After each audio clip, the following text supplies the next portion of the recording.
Je te souhaite la bienvenue. Juste avant de commencer, une petite information. Cette vidéo est extraite de l'émission en direct La Ligne Rouge des Hauts Potentiels, dans laquelle tu peux poser tes questions et obtenir une réponse personnalisée. Cette émission est diffusée en direct chaque jeudi soir à 19h, heure de Paris, 13h, heure de Montréal, dans le groupe Facebook privé des élèves de l'Université des Hauts Potentiels.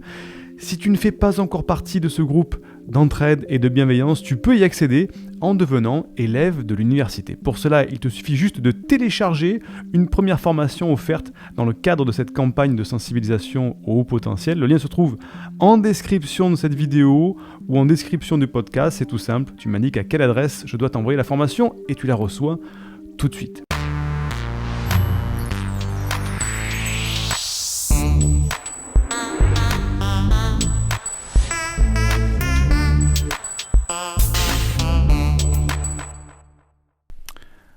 Une question de Nathalie. Nathalie qui nous dit « Bonjour Siegfried, comment se soustraire à la peur de ne pas être aimé ?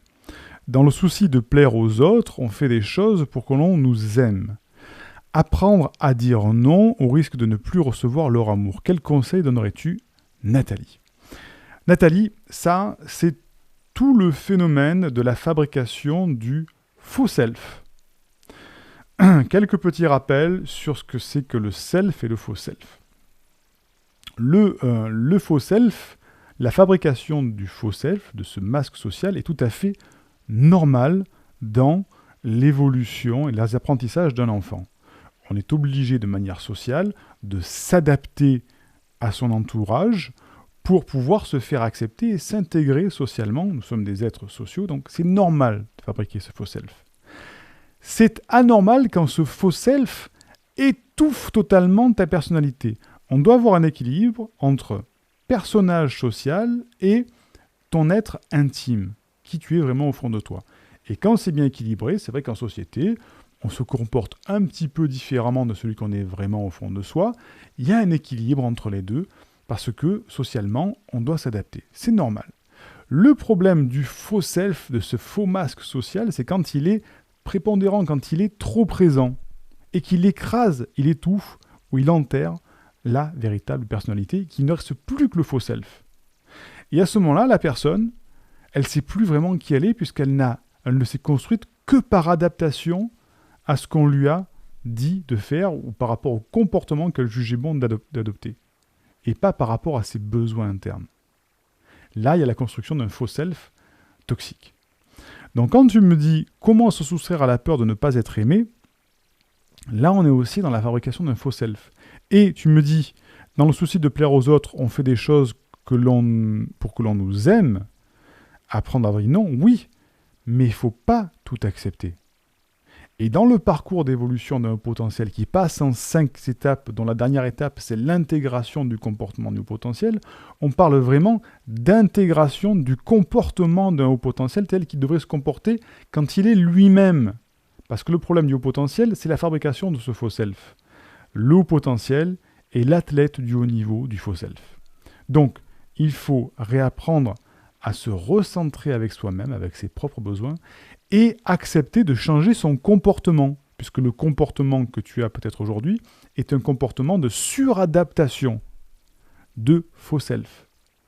Et il faut se poser la question, qu'est-ce qui est bon pour moi ? Qu'est-ce qui n'est pas bon pour moi ? Et c'est là qu'on doit changer le comportement, changer ton comportement, se dire, ok, qu'est-ce que j'ai l'habitude d'accepter ? Qu'est-ce que j'ai l'habitude de refuser ? C'est oui ou non, hein ? Qu'est-ce que j'ai l'habitude d'accepter qui est toxique pour moi ? Tiens, c'est vrai, j'accepte toujours de parler avec cette personne-là, alors qu'elle me pompe l'énergie, elle me vide, elle est toxique pour moi. Mais à partir de maintenant, je n'accepte plus de parler avec cette personne-là, ou je lui parle beaucoup moins. Donc c'est accepter de refuser ce que tu acceptais de faire. Tiens, j'acceptais toujours de dire oui à mon père, ma mère, pour pas le brusquer. Maintenant, je vais peut-être un petit peu moins accepter, parce que je sais que c'est pas bon pour moi.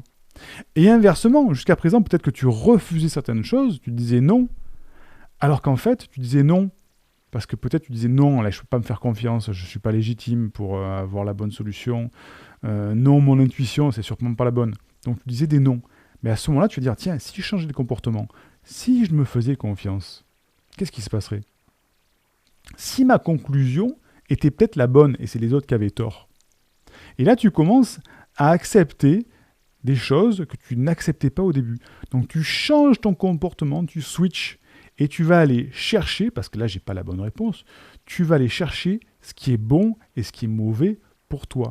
Si dire non à une personne parce que tu sens qu'elle t'aime quand tu fais un truc qui va à l'encontre de tes valeurs, ben c'est pas bon. Soit c'est pas la bonne personne, soit tu n'as pas discuté correctement avec elle, vous ne vous êtes pas mis d'accord sur ce qui était bon pour vous deux, mais c'est pas bon pour toi, ça c'est sûr.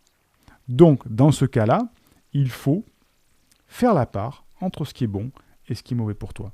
Accepter de changer ton comportement face à ce que tu refuses de faire et accepter de changer ton comportement face à ce que tu acceptes de faire aussi.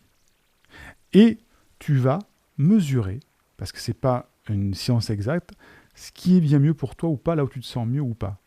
Et les symptômes, les voyants au vert pour savoir si tout va bien, c'est ton corps.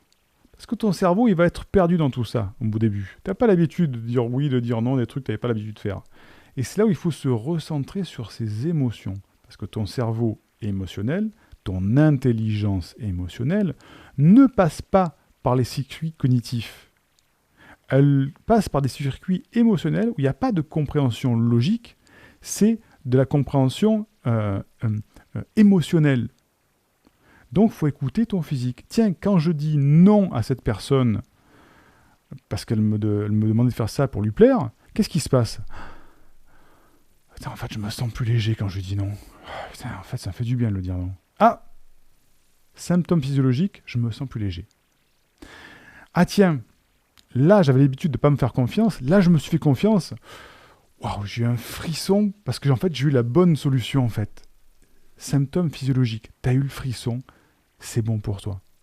Et il faut comme ça reconnaître, se réapproprier ces symptômes physiologiques pour arriver à décoder ce qui est bon et ce qui est mauvais pour toi. Et au fur et à mesure, quand tu vas comprendre ce qui est bon et mauvais avec tes symptômes physiologiques, tu vas savoir dans quelle direction aller.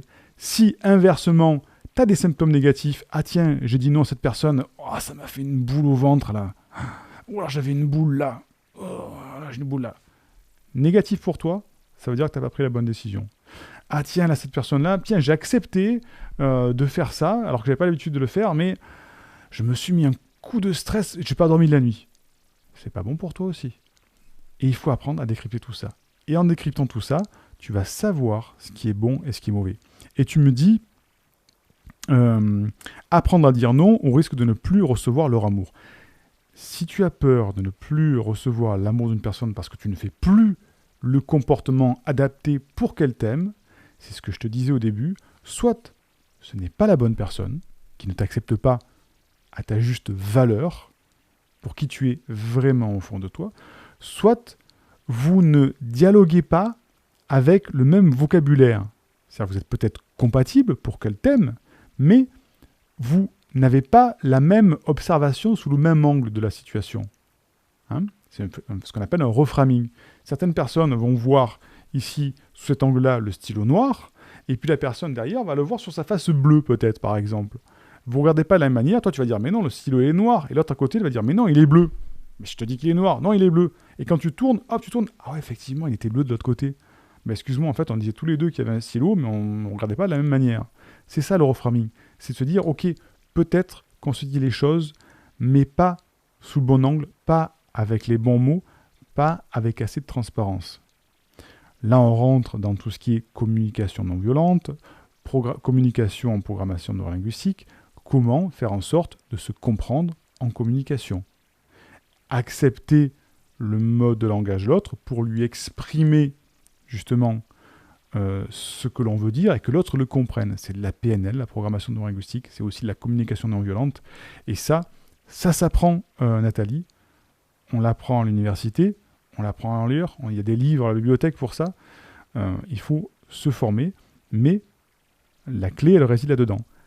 Parler le même dialogue, être sûr que la personne en face de soi, c'est la bonne personne aussi, et accepter des changements en acceptant de changer son comportement avec des symptômes physiologiques comme révélateurs de la bonne direction. J'espère que je t'ai aidé, Nathalie. Indique-moi en description à quelle adresse t'as envoyé la formation offerte qui s'intitule « Canalise tes pensées envahissantes et profite de l'instant présent ». Et surtout, partage cette vidéo à une personne de ton entourage que ça pourrait aider. Et n'oublie pas, comme le disait Einstein, la folie c'est de faire toujours la même chose et de s'attendre à un résultat différent. Si tu veux t'épanouir avec ta douance, c'est le moment d'utiliser le bon mode d'emploi, celui qui fonctionne avec toi, et de changer pour faire de cette terre un monde meilleur.